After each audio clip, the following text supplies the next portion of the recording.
Shalom, family. Shalom. And welcome to another new moon, new month. As we've just gone through the last of our holy days for this year, I hope that everybody was able to take time out to reflect on their ways and their doings. And as we've got a space of time before the next set of holy days begin, there's things that we still need to reflect on our ways and our doings so that we can become better servants, more prosperous servants to our Elohim. And with doing that, there's things that we need to look at and look into.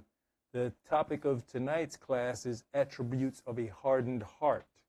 Attributes of a hardened heart. Something simple as what we like and don't like in this law can become a hardened heart. When you sit down to counsel, correct, or even just to reason with a person righteously, it is oftentimes easy to know if you're reaching them or not. Their body language, gestures, and even the tone of their voice can help you to understand if they're receptive or if you're dealing with someone who has hardened their heart to correction or to change. Now, the thing is whether they have hardened their own heart or if Yahweh has hardened their heart because they've already done too much and he has decided that they will not enter into his kingdom. So you can harden your own heart and cause yourselves problems, and Yahweh will say, nah, you've been off into this too long. I'm going to let you stay there.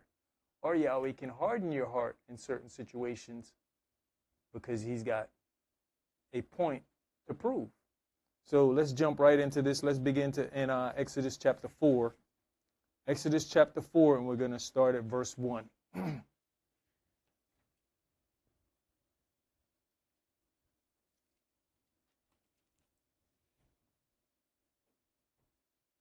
And Moshe answered and said, But, behold, they will not believe me, nor hearken unto my voice, for they will say, Yahweh hath not appeared unto thee. And Yahweh said unto him, What is that in thine hand? And he said, A rod. So off the rip, Moshe says, but they will not believe me, nor hearken unto my voice. For they will say, Yahweh has not appeared unto you. And up to this very day, the servants of Yahweh still have to deal with that. Because what? Man sees another man.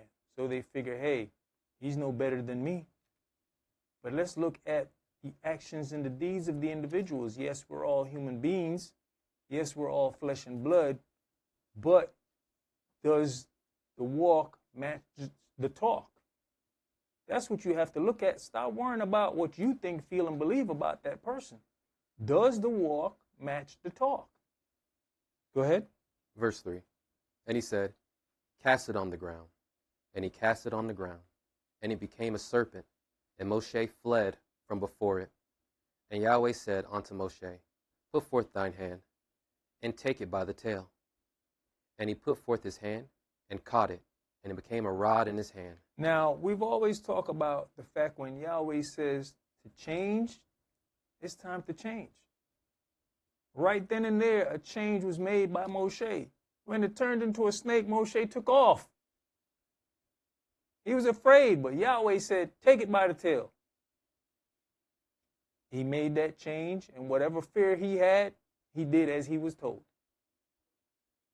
How much of us can do that? Overcome your fear and do what thus says Yahweh. Go ahead. Verse 5. That they may believe that Yahweh, El of your fathers, the El of Abraham, the El of Isaac, the El of Jacob, hath appeared unto thee. And Yahweh said furthermore unto him, Put now thine hand into thy bosom. And he put his hand into his bosom. And when he took it out, behold, his hand was leprous as snow. And he said, Put thine hand into thy bosom again.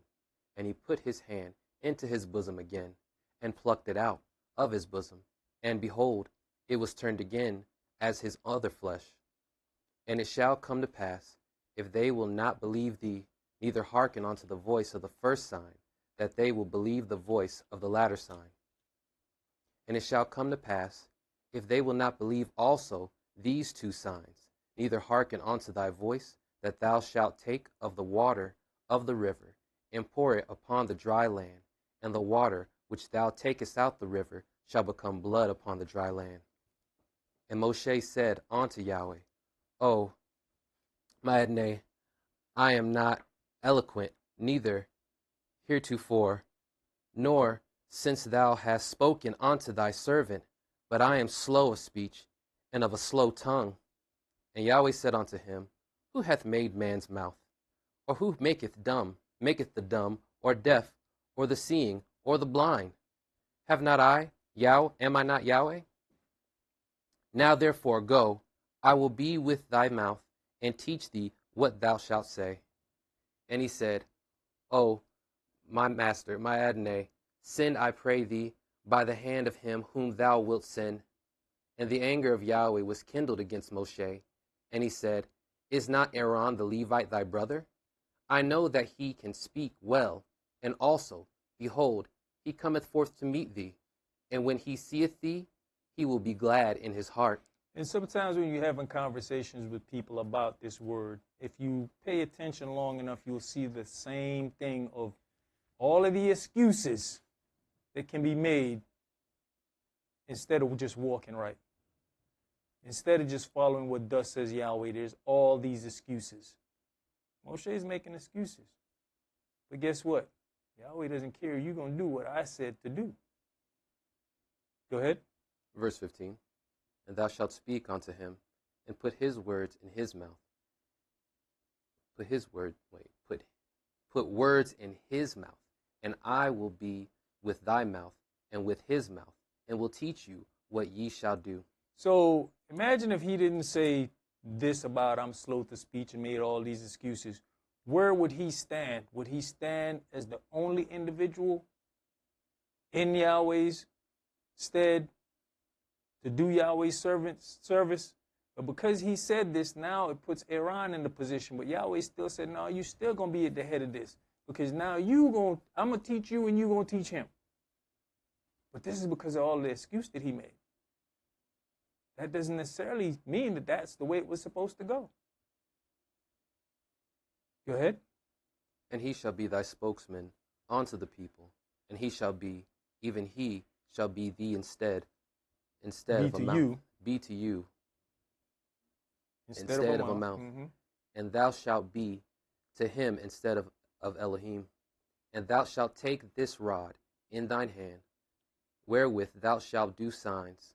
And Moshe went and returned to Jethro his father-in-law, and said unto him, Let me go, I pray thee, and return unto my brethren, which are in Egypt, and see whether they be yet alive. And Jethro said to Moshe, Go in peace.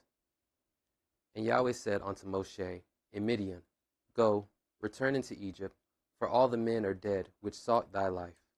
And Moshe took his wife and his sons, and set them upon an ass, and he returned to the land of Egypt. And Moshe took the rod of Elohim in his hand. And Yahweh said unto Moshe, When thou goest to return into Egypt, see that thou do all those wonders before Pharaoh, which I have put in thine hand. But I will harden his heart, that he shall not let the people go. All right, let's go to chapter 8, and we're going to start at verse 1.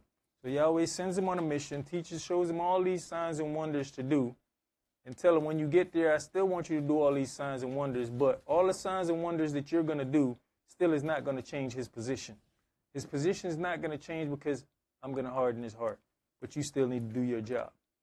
And Elder says it a whole lot of time. Our job is not to convert anybody. Our job is to teach this word. So at the end of the day, just like Moshe, do your job. Go ahead.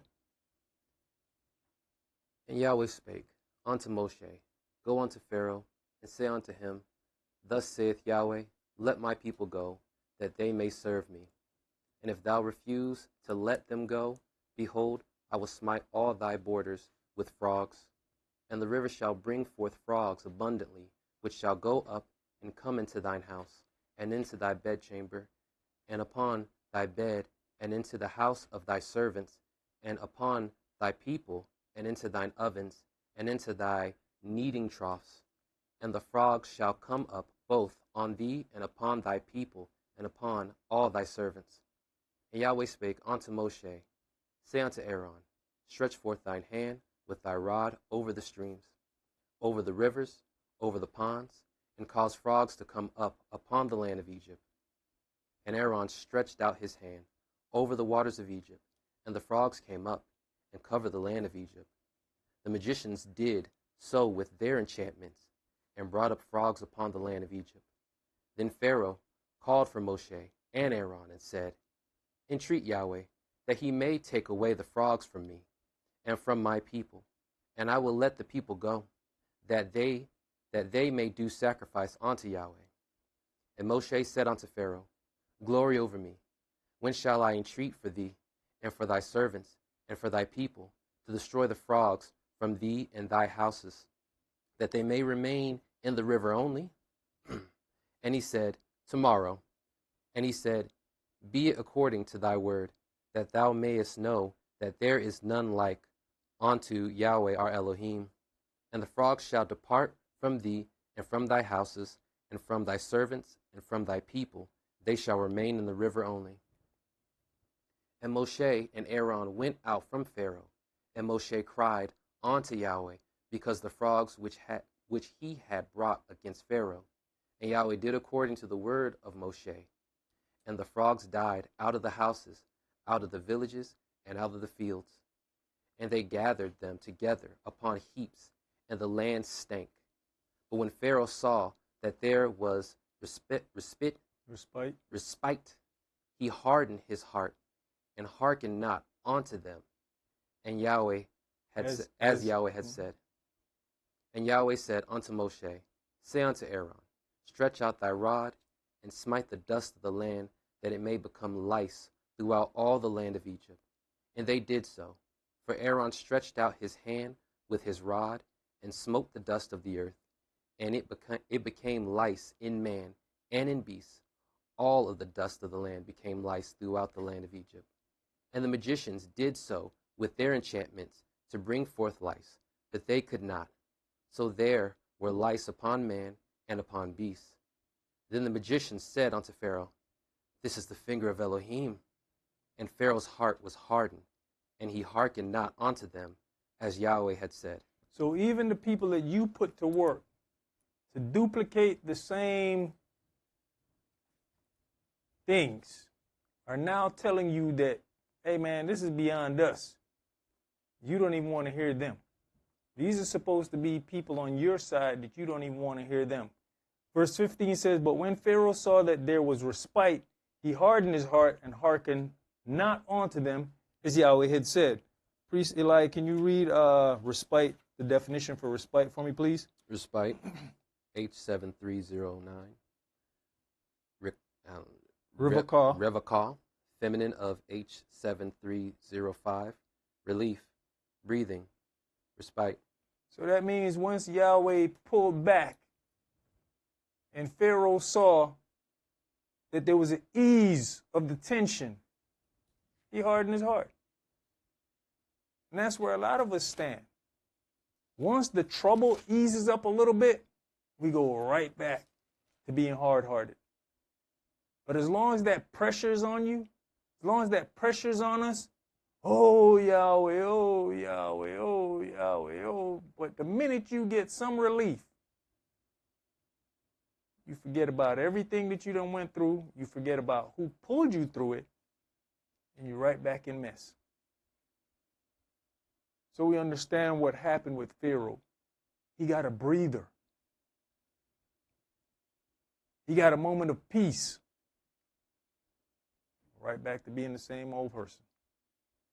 Let's go to Exodus chapter 14. We're going to read verses 1 through 18. It's Exodus chapter 14, and we're going to read verses 1 through 18.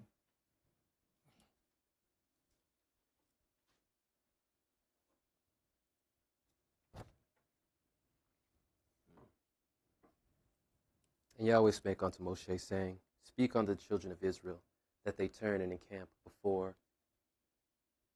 Piharithim, Hayroth, between Migdol and the sea over against Bel Zephon, before it shall ye encamp by the sea. For Pharaoh will say of the children of Israel, they are entangled in the land, the wilderness hath shut them in.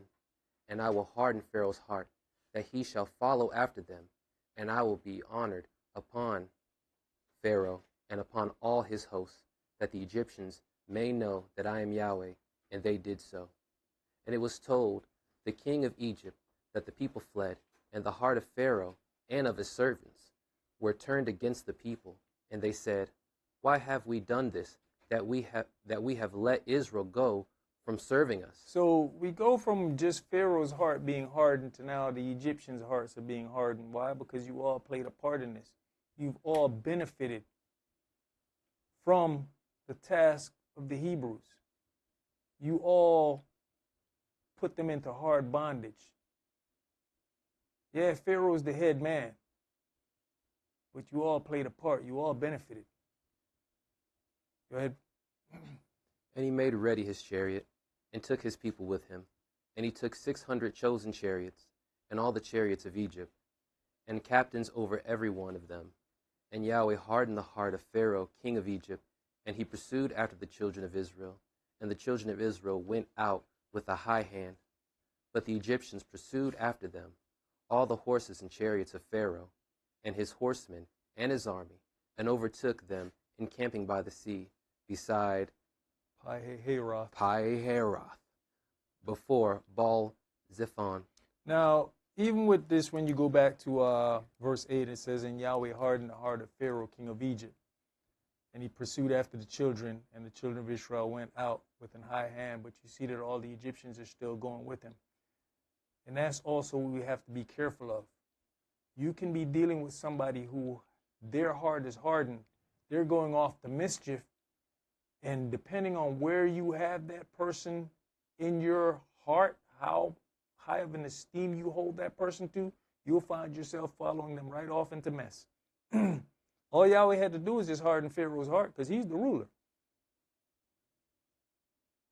And all his little minions, regardless of why they're going to do it, going to be right behind him. Those are things that we also have to look out for and be careful of, the people that we're around. Least they lead us off into foolishness. Why? Because you hold them up to some level of esteem. Go ahead. Verse 10. When Pharaoh drew nigh, and the children of Israel lifted up their eyes, and behold, the Egyptians marched after them, and they were sore afraid. And the children of Israel cried out unto Yahweh. And they said unto Moshe, because there were no graves in Egypt, hast thou taken us away to die in the wilderness? Wherefore hast thou dealt thus with us, to carry us forth out of Egypt? Is not this the word that we did tell thee in Egypt, saying, let us alone, that we may serve the Egyptians? For it had been better for us to serve the Egyptians, than that we should die in the wilderness. And Moshe said unto the people, fear ye not, stand still, and see the salvation of Yahweh, which he will show to you today. For the Egyptians whom ye have seen today, ye shall see them again no more forever. And Yahweh shall fight for you, and ye shall hold your peace. And Yahweh said unto Moshe, wherefore criest thou unto me? Speak unto the children of Israel, that they go forward. But lift thou up thy rod, and stretch out thy hand over the sea, and divide it. And the children of Israel shall go on dry ground through the midst of the sea. And I, behold, I will harden the heart of the Egyptians, and they shall follow them. And it will get me honor upon Pharaoh, and upon all his hosts, upon his chariots, and upon his horsemen. And the Egyptians shall know that I am Yahweh, when I have gotten me honor upon Pharaoh, upon his chariots, and upon his horsemen. So, what have we read? You've got vessels of honor and vessels of dishonor.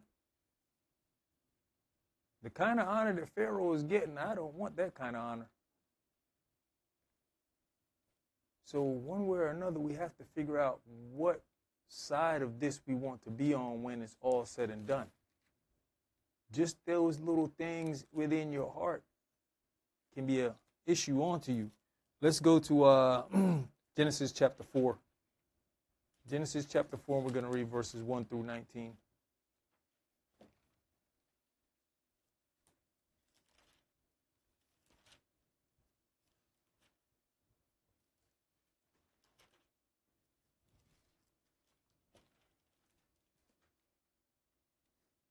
And Adam knew Eve his wife, and she conceived and bare Cain, and said, I have gotten a man from Yahweh. And she again bare his brother Abel, and Abel was a keeper of sheep, but Cain was a tiller of the ground. And in process of time it came to pass that Cain brought of the fruit of the ground an offering unto Yahweh, and Abel, he also, brought the firstling of his flock, and the fat thereof. And Yahweh had respect unto Abel and his offering, but unto Cain and his offering he had not respect. And Cain was very wroth, and his countenance fell. And Yahweh said unto Cain, Why art thou wroth, and why are thy countenance fallen? If thou doest well, shalt thou not be accepted? And if thou dost not well, sin lieth at the door, and unto thee shall be his desire. So in the opening, I talked about when you're talking to someone in a counseling situation, or you're just kind of having conversation, looking at body language and all those things. Verse 7 right here is counseling. Yahweh's offering him counseling right there. It's up to him whether he wants to be receptive or not. Yahweh says, if you does well, shall you not be accepted? And if you does not well, sin lies at the door. He's laying it all out for him. We've done the same thing, and we see people cut and run when it gets too tough for them. But this is a counseling session. Go ahead. And unto thee shall be his desire, and thou shalt rule over him. Verse 8. And Cain talked with Abel, his brother. And it came to pass, when they were in the field, that Cain rose up against Abel his brother, and slew him. And Yahweh said unto Cain, Where is Abel thy brother? And he said, I know not. Am I my brother's keeper? And he said, What hast thou done? The voice of thy brother's blood crieth unto me from the ground. And now art thou cursed from the earth, which hath opened her mouth to receive thy brother's blood from thy hand. When thou tillest the ground, it shall not henceforth yield unto thee her strength. A fugitive and a vagabond shalt thou be in the earth. And Cain said unto Yahweh, My punishment is greater than I can bear. So your brother deserved to die because he presented a better offering. But yet, you're still being allowed to live. But that's too much of a punishment to bear. Go ahead. Behold, thou hast driven me out this day from the face of the earth, and from thy face shall I be hid.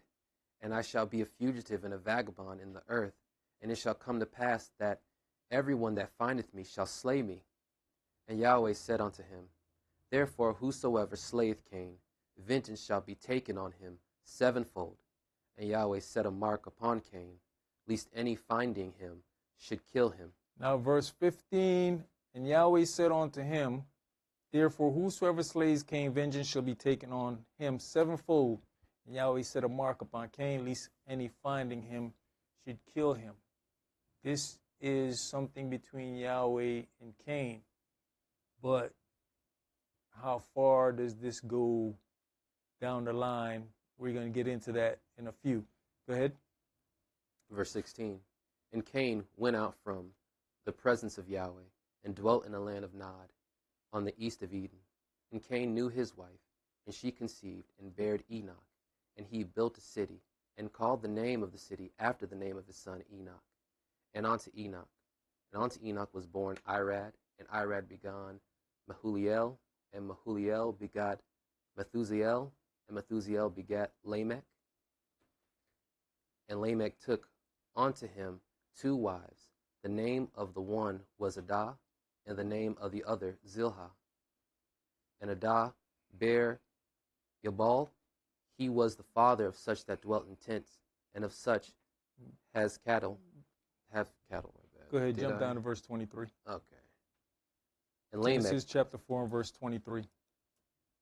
And Lamech said unto his wives, Adah and Zilhah, Hear my voice, ye wives of Lamech. Hearken unto my speech, for I have slain a man to my wounding, and a young man to my hurt. If Cain shall be avenged sevenfold, truly Lamech 70 and sevenfold. So 4 generations later, here's this thought process of what Yahweh did with Cain, right? So he said, vengeance shall be taken on him sevenfold, whosoever slays Cain. Lamech comes out of the same lineage of Cain, 4 generations later. And here he is boastfully saying, I slew a man and another man to my hurt. These are 2 people. Cain did 1, he did 2. His heart is so hardened to this situation of death that he now says, hey man, if he going to be 7-fold, that must be 70-fold. You see how a situation, if not dealt with properly, can cause future generational problems? Why does he think that he would even fall under that covenant? This is a covenant between Yahweh and Cain. Why would he think that he would even fall under that? To the point that he's boastful about this. But this situation caused him to harden his heart when it comes to even killing or hurting somebody. Somewhere in the back of his mind, he already knew, if I do this, man, I'm good. What one man can get away with don't necessarily mean the next man can get away with it too. Let's go to, actually, people have their own issues with the things that Yahweh has allowed for some of his servants to do. And you're a servant, either which way, whether you're doing something bad or something good. Pharaoh was a servant. Yehudis was a servant. He had a job to do. But what you got to figure out is, do you want to be a righteous servant or an unrighteous servant? Some have a problem with the fact that Jacob had 5 wives. Some have a problem with the fact that Jacob was made to manipulate his father in order to obtain the right of the firstborn, which his brother gave up to him, but didn't tell their father. So is Jacob in the wrong, or the brother who didn't tell what he did in the wrong?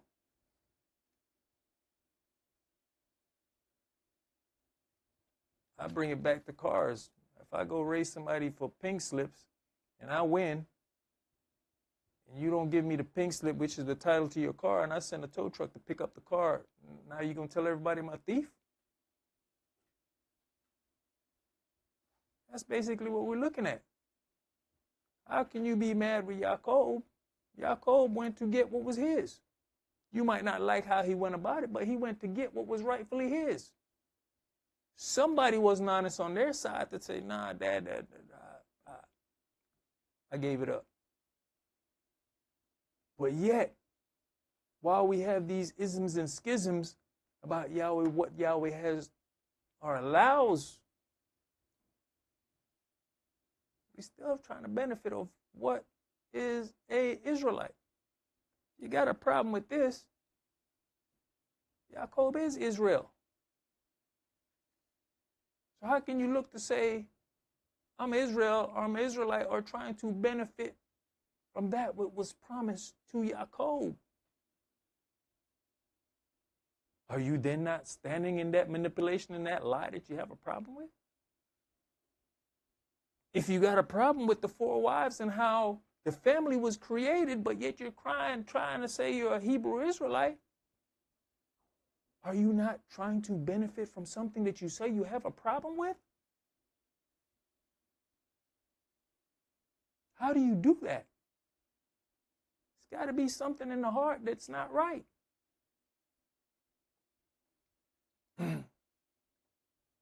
Moshe killed a man. Dawid slept with a man's wife and had him killed. I'm sure there are many more that people have issues with. But the bottom line is, if you allow yourself to stay in this holier than Yah's servants, this could be the very thing that caused you to lose your salvation. These are Yahweh's servants. We don't know why Yahweh allowed certain things to happen.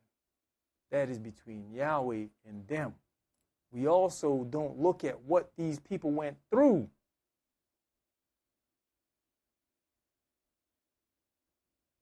to become who they were. How dare you put yourself on the same level? When you examine it, let's examine everything.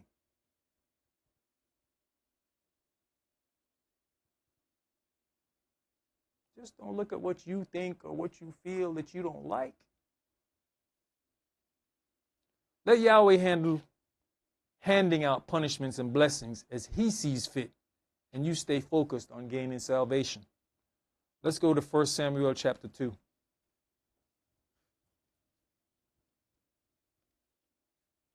We're always looking at what somebody else can do or what somebody else has, or come on, man, let's focus on our own doings. That's what we're going to be judged for. That's what's going to get us into the kingdom. You know not what another man has done or been through.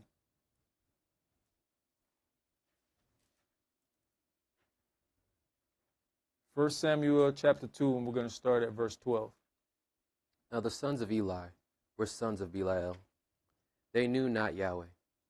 And the priest's custom with the people was that when any man offered sacrifice, the priest's servant came while the flesh was in seething, with the flesh hook of 3 teeth in his hand, and he struck it into the pan, or kettle, or cauldron, or pot.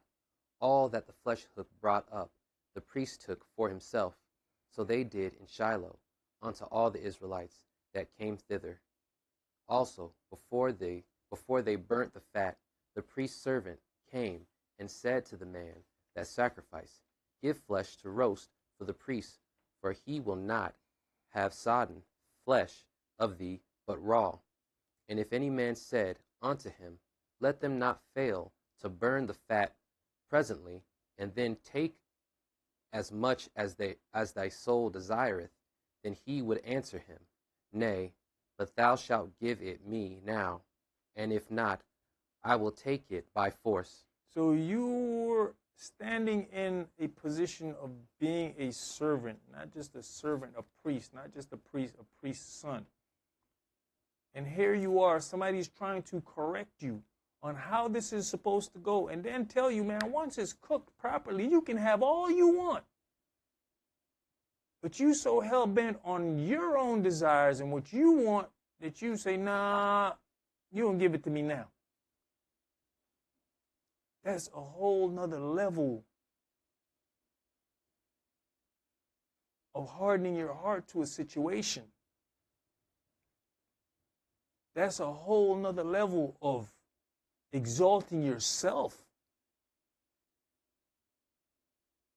Go ahead. Wherefore the sin of the young men was very great before Yahweh, for men abhorred the offering of Yahweh. Jump to verse 22. Yes, sir. All right. Now Eli was very old, and heard all that his sons did unto all Israel, and how they lay with the women that assembled at the door of the tabernacle of the congregation. And he said unto them, Why do ye such things? For I hear of your evil dealings by all this people. Nay, my sons, for it is no good report that I hear. Ye make Yahweh's people to transgress. And if one man sin against another, the judge shall judge him. But if a man sin against Yahweh, who shall entreat for him? Notwithstanding, they hearken not unto the voice of their father, because Yahweh would slay them. So you've got one conversation here, and in this conversation, it's a bit of counseling as well. It's something that I guess we all should adhere to. It says, if one man sin against another, the judge shall judge him. So you have a judge that goes ahead and judge that situation, and you get the opportunity to be able to change and come back into the good graces of your Elohim, and also come back into the good graces of your brother, your sister. You get an opportunity. But once you go ahead and sin against Yahweh,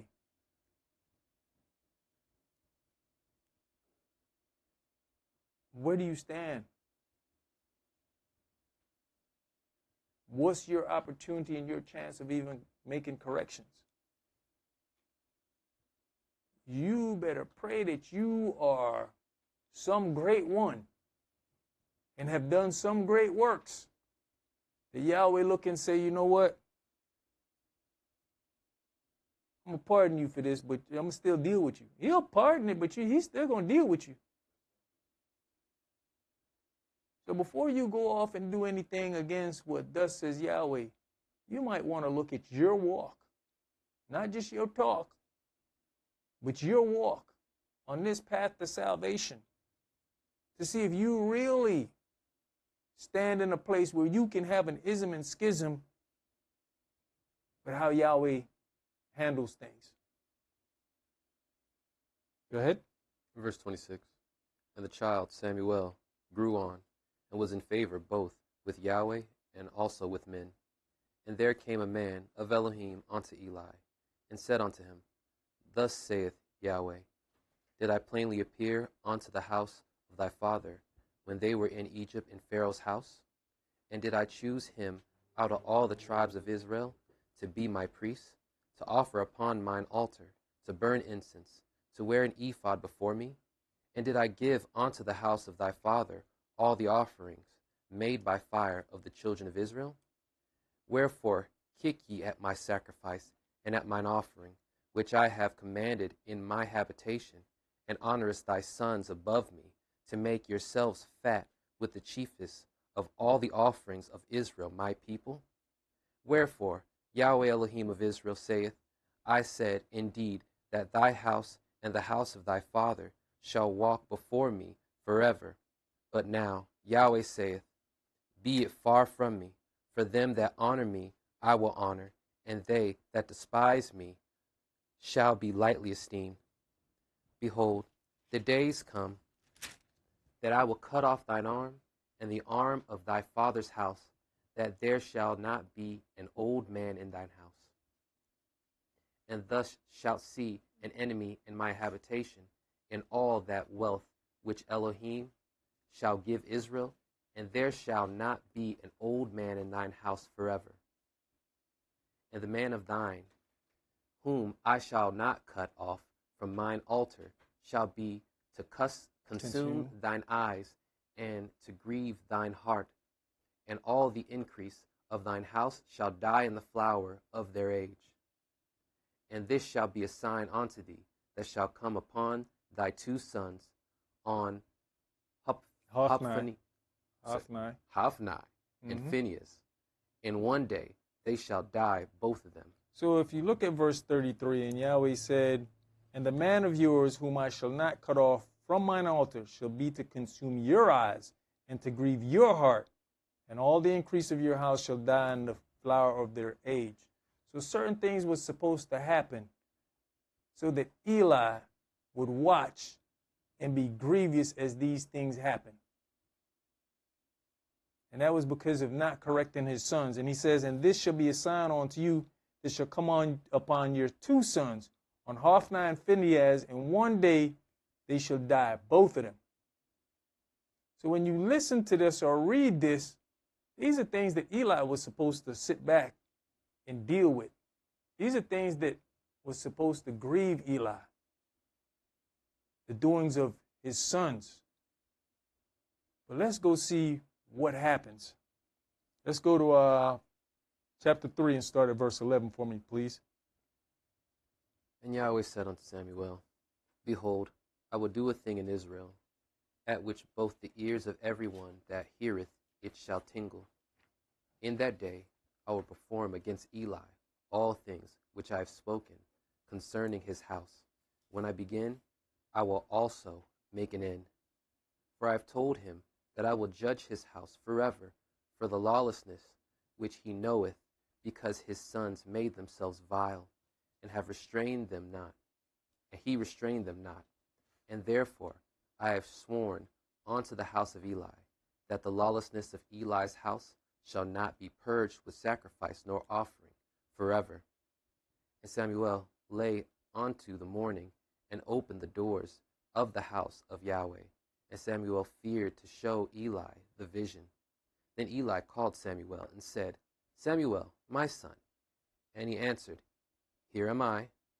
And he said, What is the thing that Yahweh hath said unto thee? I pray thee, hide it not from me. Elohim do so to thee, And more also, if thou hide anything from me of all the things that he said unto thee. And Samuel told him every whit, and hid nothing from him. And he said, It is Yahweh. Let him do what seemeth him good. All right, let's go to Ezekiel chapter 3. And we're going to start with verses 4 through 7. Ezekiel chapter 3. We're going to start reading verses 4 through 7.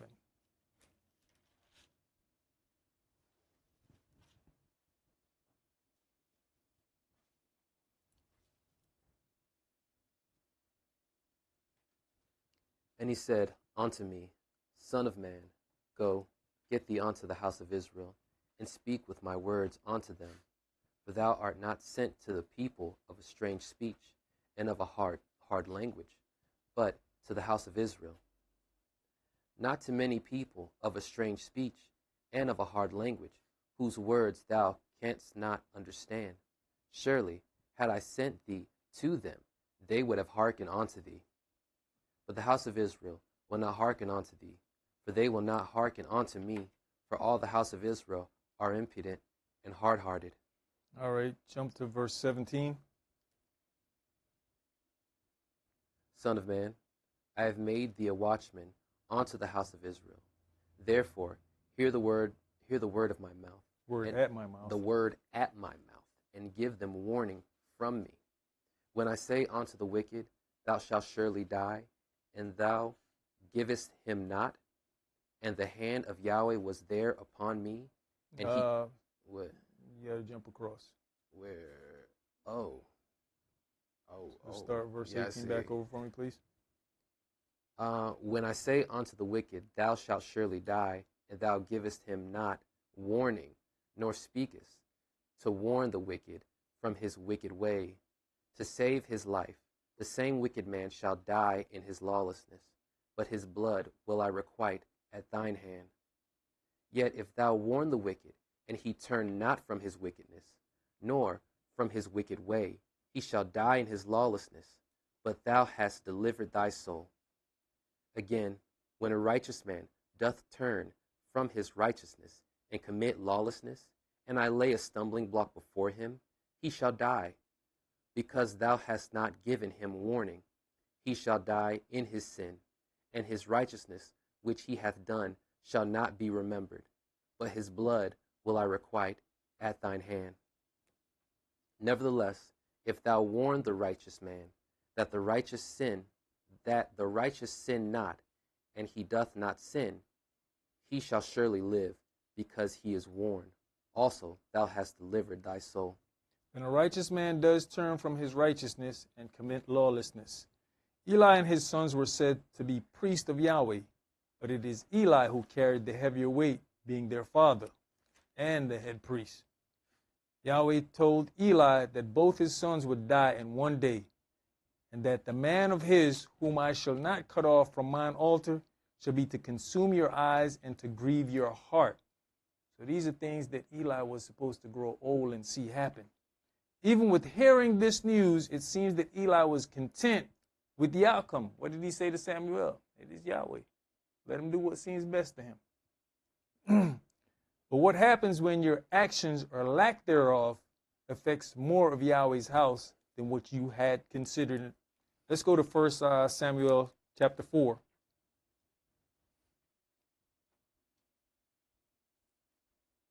1 Samuel chapter 4, we're going to read verses 12 through 22. And there ran a man of Benjamin out of the army, and came to Shiloh the same day, with his clothes rent, and with earth under his head. And when he came, lo, Eli sat upon a seat by the wayside watching, for his heart trembled for the ark of Elohim. And when the man came into the city, and told it, all the city cried out. And when Eli heard the noise of the crying, he said, What meaneth the noise of this tumult? And the man came in hastily and told Eli.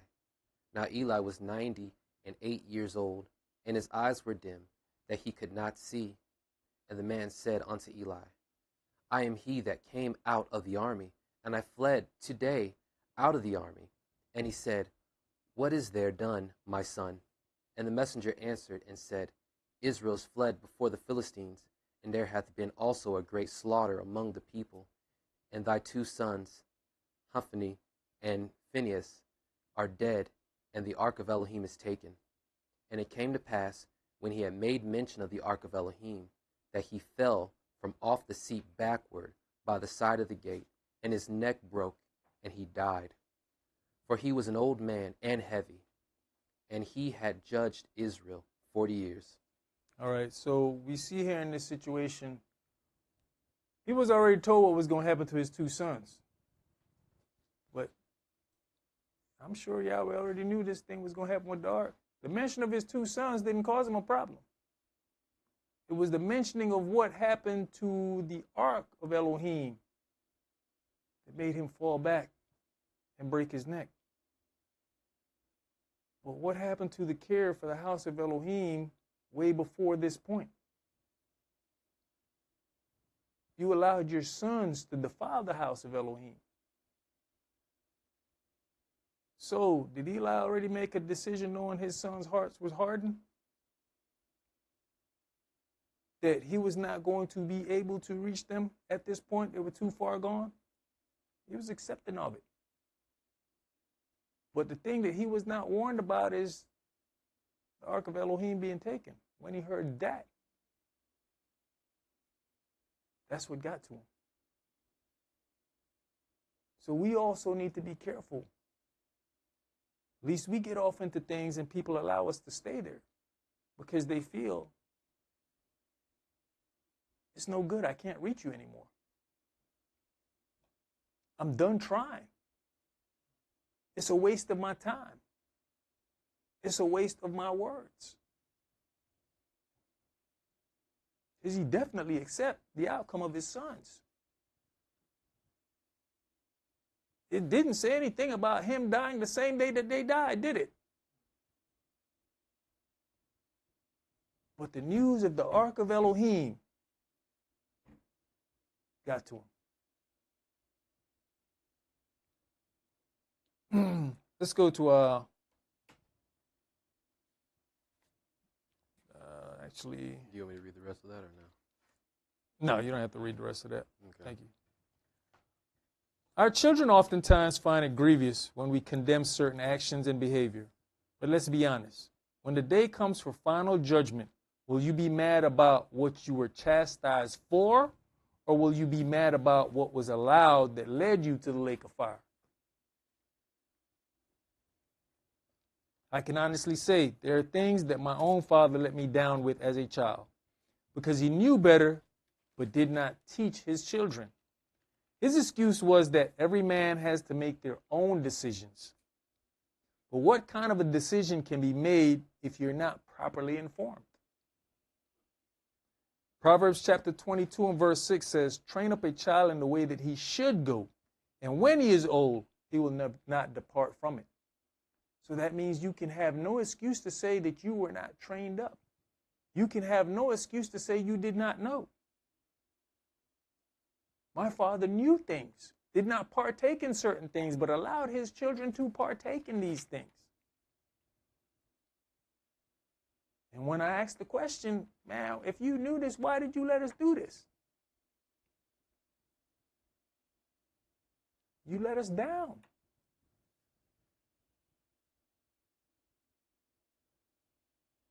Let's go to Hebrews chapter 3.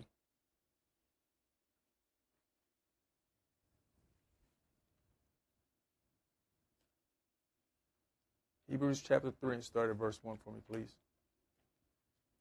Wherefore, holy brethren, partakers of the heavenly calling, consider the apostle and high priest of our profession, Mashiach Yeshua, who was faithful in him that appointed him, as also Moshe was faithful in all his house. For this man was counted worthy of more glory than Moshe, inasmuch as he who hath built the house hath more honor than the house. For every house is built by some man, but he that built all things is Elohim. And Moshe verily was faithful in all his house, as a servant, for a testimony of those things which were to be spoken after. But Hamashiach was a man over his own house. Was a son. Oh, as a son over his own house, whose house are we if we hold fast the confidence and the rejoicing of the hope firm unto the end. Wherefore, as the Holy Spirit saith, today, if ye will hear his voice, harden not your heart, as in the provocation in the day of temptation in the wilderness. Do we understand when we hear his voice? Do we consider the things that we learn here? Or are we so busy dealing with what we think, feel, and believe, causing our own problems? And sometimes the provocation is just us talking to one another and somebody wants to continue with what they think, feel, and believe, and no matter what you're saying, they're standing firm. That's provocation. That means you're not apt to learn or apt to change. Go ahead.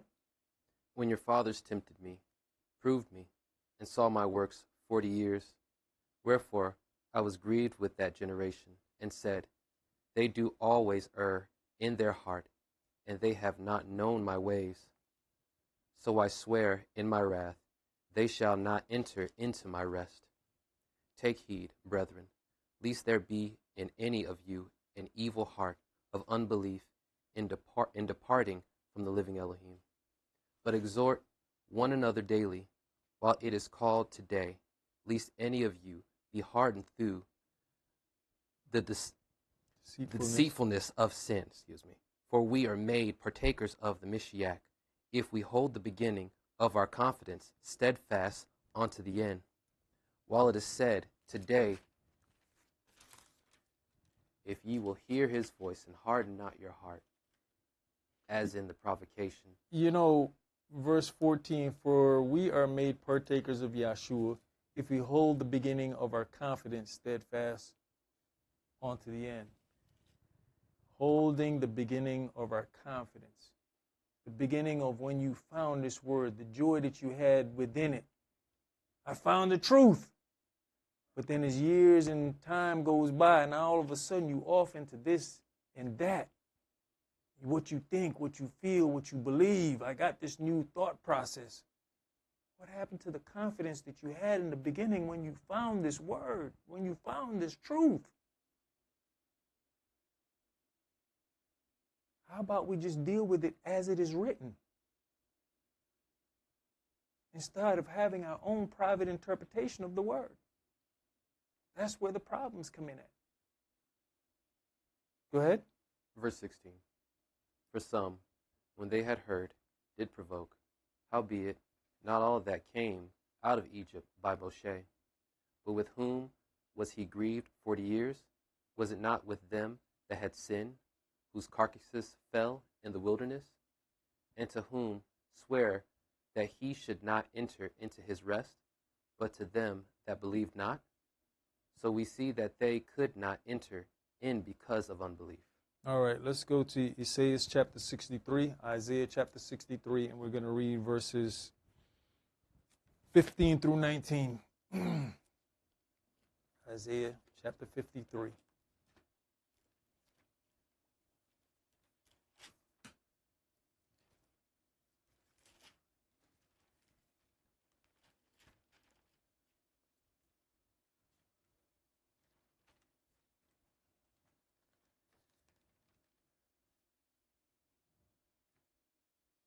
I said 63, pardon me. Okay. Isaiah 63. I know you were looking like, hey, that doesn't go that high.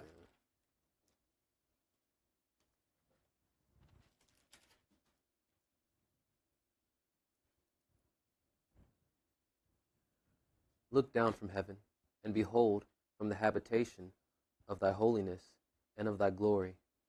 Where is thy zeal and thy strength, and sounding of thy bowels of thy mercies toward me? Are they restrained?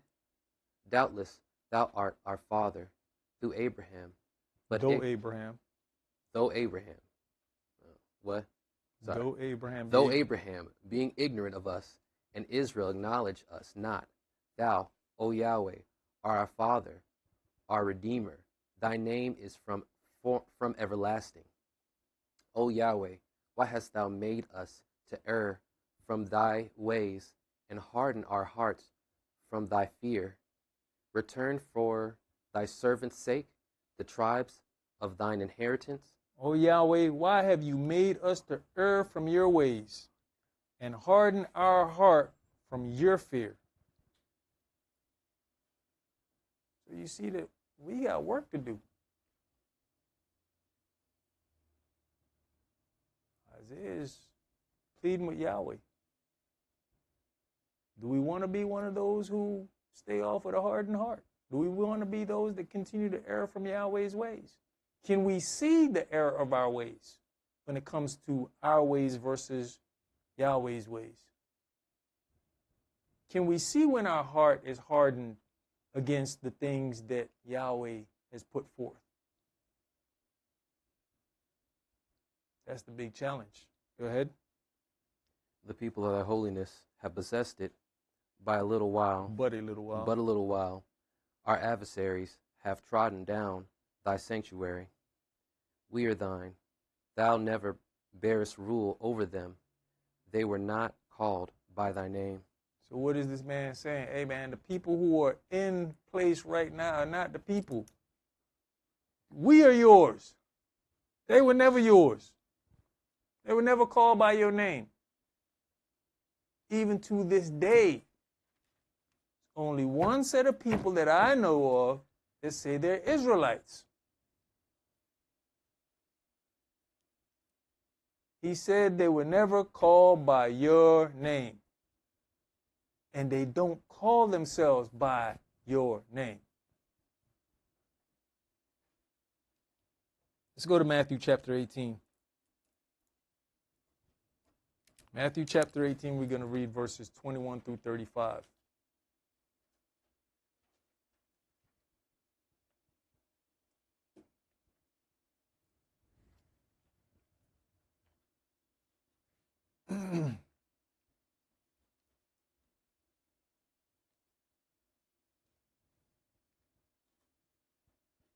Then came Cephas to him and said, Adonai, how oft shall my brother sin against me, and I forgive him? Till 7 times? Yeshua saith unto him, I say not unto thee, until 7 times, but until 70 times 7. Therefore is the kingdom of heaven likened unto a certain king, which would take account of his servants. And when he had begun to reckon, one was brought unto him, which owed him 10,000 talents. But forasmuch as he had not to pay, his master commanded him to be sold, and his wife and children, and all that he had, and payment to be made. The servant therefore fell down and worshipped him, saying, Adonai, have patience with me, and I will pay thee all. Then the master of that servant was moved with compassion, and loosed him, and forgave him the debt. You know, when you look at this, let's look at this on another angle. It says, when he had begun to reckon, one was brought unto him which owed him 10,000 talents. Right? But for as much as he had not to pay, his master commanded him to be sold. If you want to look at this as the whole nation of Israel, right? We owe Yahweh. We can't pay what we owe. Did we not get sold? The whole family got sold off, right? But yet still, while we beg and plead and pray, he still has compassion on us.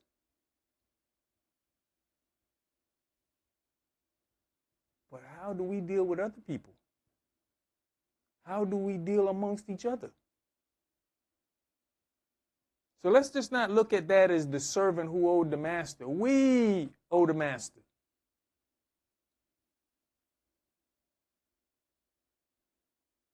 Go ahead, Priest Elijah.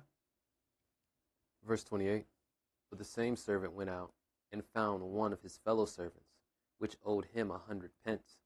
And he laid hands on him, and took him by the throat, saying, Pay me that thou owest. And his fellow servant fell down at his feet, and besought him, saying, Have patience with me, and I will pay thee all. And he would not, but went and cast him into prison, till he should pay the debt. So when his fellow servants saw what was done, they were very sorry, and came and told unto their master all that was done. Then his master, after that he had called him, and said unto him, O thou wicked servant, I forgave thee all that debt, because thou desirest me. Shouldest not thou also have had compassion on thy fellow servant, even as I had pity on thee? And his master was wroth, and delivered him to the tormentors, till he should pay all that was due unto him. So likewise shall my heavenly Father do also unto you, if ye from your hearts forgive not every one his brother their trespasses. So the master of the servant was moved with compassion in the beginning towards him. Compassion comes from what? The heart, right? So he desired him to forgive him this debt. He didn't even desire to forgive him. He said, hey, I'll pay you all. He went a step further,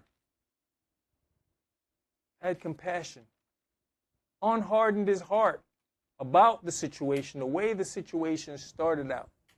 He unhardened his heart to the situation and had compassion. But then this same man who was shown compassion and an unhardened heart went out and hardened his heart against someone else in the same situation but owing less. He was able to harden his heart against the situation. Now the master hears what he has done, and what did it do? It hardened his heart again. Circumstances and situations.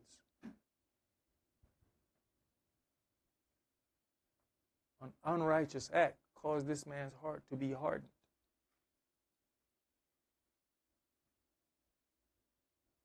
All right, let's read the conclusion. Let's go to 1 Samuel chapter 8.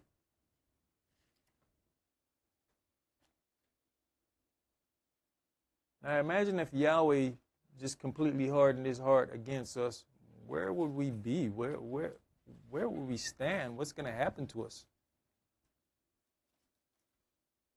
But at the same token, how many times do we go down on our knees and pray and ask Yahweh for forgiveness, ask Yahweh for compassion, ask Yahweh for help? And he shows us this compassion.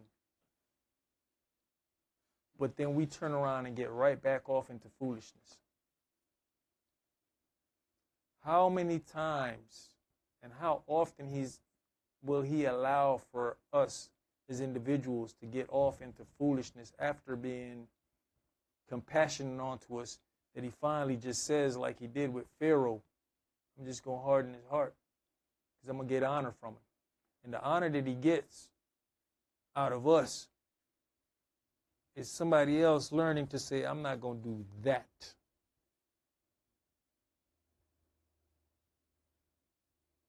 How many times?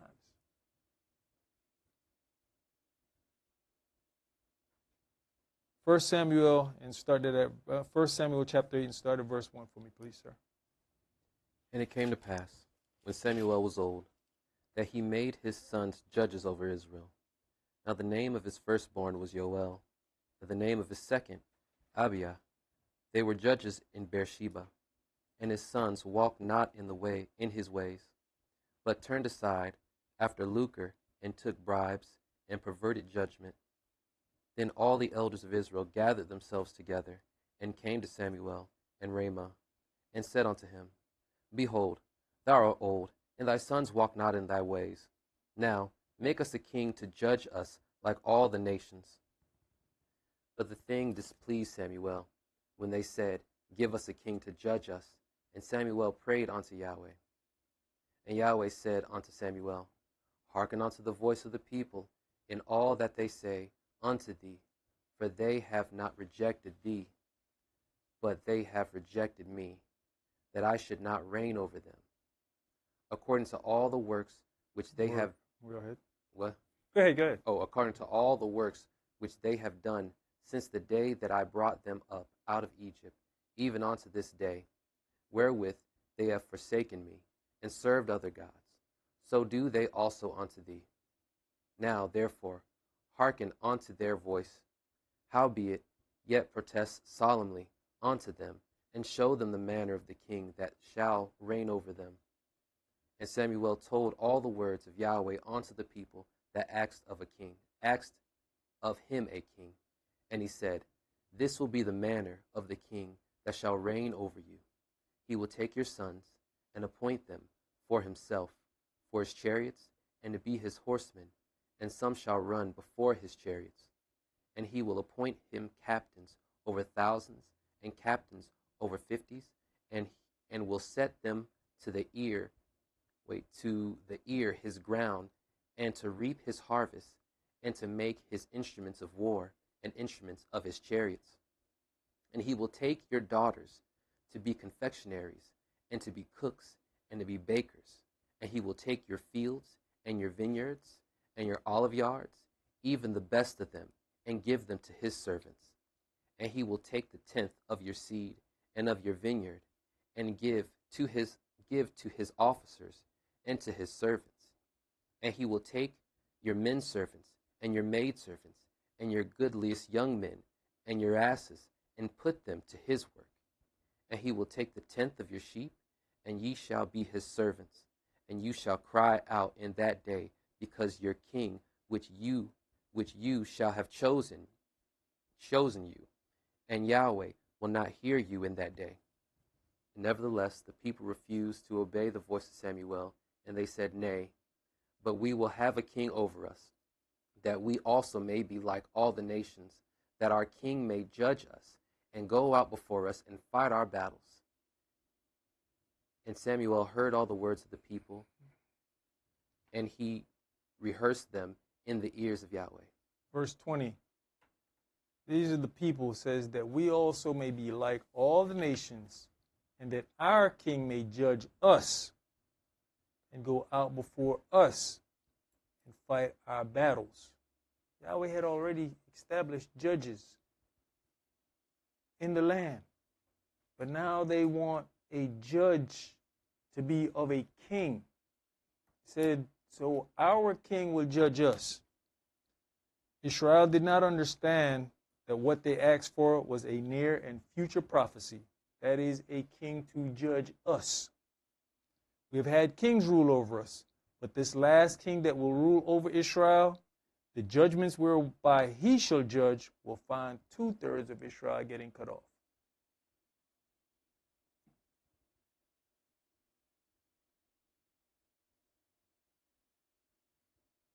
They all hardened their heart. Samuel laid it all out on the table.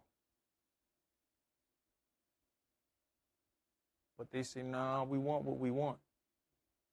And that's what we want.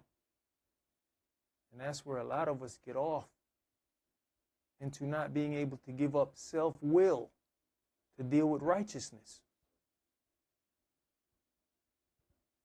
So that hardened heart brings you into problems and situations and circumstances that when you get there, now you bawling for Yahweh. But no, you sat in class. You sat in counseling. You sat with brothers. You sat with sisters. You sat with mothers. You sat and you were told certain things. But because you wanted what you wanted, you kept pushing the issue. You'll jump from this person to that person just to hear one person agree with you. But that one person that agreed with you, what is their tenure in this walk? How do they walk? What have they sacrificed and put forth for the walk? But no, we love to go and jump with the younger folks that's been brought up with us. And sometimes it's not younger in age, it's younger in the walk. Instead of looking around and looking to find the established people in the walk, People who have put forth works that you yourself can see with your own eyes as you come and you're in and out. How do you come and you're here for 3 years, you see somebody come in the door for 3 weeks, and then you run into them for advice? What do you think about this situation? That means that you were setting yourself up for a fall. You wanted that fall. If you come through the door and you've been here 3 weeks, you should be able to look and say, you know what? I see them people right there are always busy doing Yahweh's work. Let me go talk to them. And sometimes even in conversations, when you hear that something ain't too right in the conversation, you know what, brother, sister, I don't think you're the person I need to be talking to. Let me go find one of these leaders of the congregation. Let me go find one of these mothers. Let me go find one of these priests, one of these seasonal brothers. And then another problem is that we so much want to be something or someone that we can't say, man, I'm not the person you need to go talk to. See that person over there? That's who you need to go talk to. But because we want to be some great one and be seen in the eyes of people some kind of way, we can't humble ourselves to do that. But are you willing to take the fall of that person when they fall?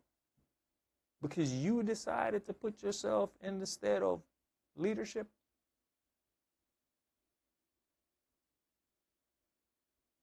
I can also tell you that there's children in this room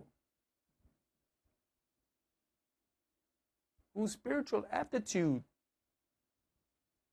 way surpasses the person who just came in the door 3 weeks ago.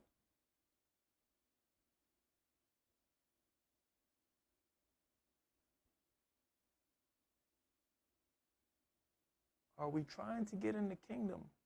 Or are we just trying to get notoriety?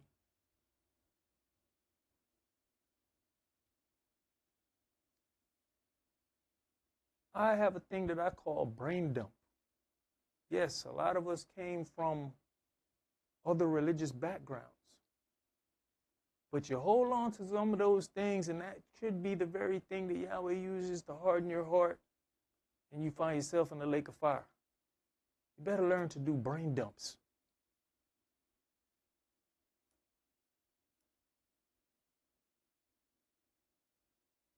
That's all we're going to do for this evening. Enjoy your new moon. Shalom, family. Shalom.